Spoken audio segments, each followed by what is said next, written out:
Hello friends, నమస్తే. Welcome back to my channel. ఈరోజు ఈ వీడియోలో చికెన్ కర్రీ చేసి చూపిస్తున్నాను. రెగ్యులర్గా మనం చేసుకునే చికెన్ కర్రీలా కాకుండా కొంచెం డిఫరెంట్గా పుదీనా విత్ పెప్పర్తో కలిపి చికెన్ కర్రీ చేసి చూపిస్తున్నాను. చాలా అంటే చాలా టేస్టీగా ఉంటుంది ఫ్రెండ్స్. మీరు కూడా ఒకసారి ట్రై చేయండి. ఈ చికెన్ కర్రీ చేయడానికి ముందుగా స్టవ్ పై ప్యాన్ ఉంచి ఆయిల్ వేసుకొని కొంచెం ఎండు గరం మసాలా వేసుకోవాలి. ఒక ఇలాచి, ఒక లవంగా, కొంచెం దాల్చిన చెక్క వేసి ఫ్రై అవనివ్వాలి. ఫ్రై అయినిచ్చినాక ఇలా కట్ చేసిన ఆనియన్స్ని వేసుకొని ఫ్రై చేసుకోవాలి. ఇది ఫ్రై అవుతుండగానే పుదీనాను, కొత్తిమీరను సన్నగా తరిగి తీసుకొని ఇది కూడా వీటితో పాటు కలిపి ఫ్రై చేసుకోవాలి. ఇలా కొంచెం ఫ్రై అయిన తర్వాత అల్లం వెల్లుల్లి పేస్ట్ని వేసుకోవాలి. దాంతోపాటు కొంచెం పసుపుని కూడా వేసుకొని బాగా పచ్చివాసన పోయే వరకు ఫ్రై చేసుకోవాలి. ఇదిగోండి, అడుగు అంటకుండా బాగా కలుపుతూ ఫ్రై చేసుకోవాలి. ఇప్పుడు కొంచెం ఫ్రై అవ్వడానికి మూత ఉంచుకుందాం. ఇదిగోండి, కొంచెం ఫ్రై అయింది కదా. ఇప్పుడు మనం ముందుగానే నేను ఒక 750 గ్రామ్స్ చికెన్ తీసుకొని కడిగి ఉంచాను. ఇప్పుడు ఆ చికెన్ని దీంట్లో వేసుకుందాము. ఇదిగోండి, శుభ్రంగా 1-2 సార్లు బాగా కడిగి తీసుకోవాలి. ఇప్పుడు చికెన్కి అల్లం వెల్లుల్లి పేస్ట్ బాగా పట్టేలా కలుపుకోవాలి. ఇదిగోండి, కలిపిన తర్వాత కాసేపు మూత ఉంచి ఉడకనివ్వాలి. మీడియం ఫ్లేమ్ మీద ఉడకనివ్వాలి.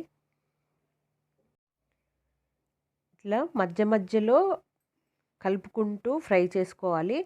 అడుగు అస్సలు మాడనివ్వకూడదు.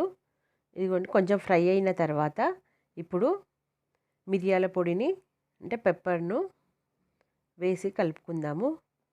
కొంచెం స్పైసీగా కావాలి అనుకునే వాళ్ళు కొంచెం ఎక్కువ కూడా వేసుకోవచ్చు. పెప్పర్తో పాటు సాల్ట్ని కూడా వేసి కలుపుకుందాము.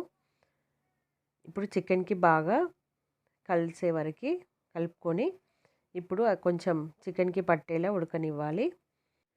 ఇది ఉడుకుతున్న సమయంలో పుదీనాని ఒక కప్పెడు పుదీనా తీసుకొని ఫ్రెష్గా కడిగి ఇలా పేస్ట్ చేసుకున్నాను. ఈ పేస్ట్ని ఇప్పుడు ఇందులో వేసుకోవాలి. పుదీనా పేస్ట్ వేయడం వల్ల మంచి ఫ్లేవర్ వస్తుంది. ఈ పేస్ట్ అంతా ముక్కలకి పట్టేలా బాగా కలుపుకొని ఇది ఉడకడానికి కోసం కొన్ని వాటర్ను యాడ్ చేసుకోవాలి. ఇప్పుడు కొంచెం గరం మసాలా వేసుకొని బాగా కలుపుకున్న తర్వాత మూత ఉంచి కాసేపు ఉడకనిద్దాము. కాసేపు అయిన తర్వాత ఇప్పుడు చికెన్ ఉడికిందో లేదో చూద్దాము.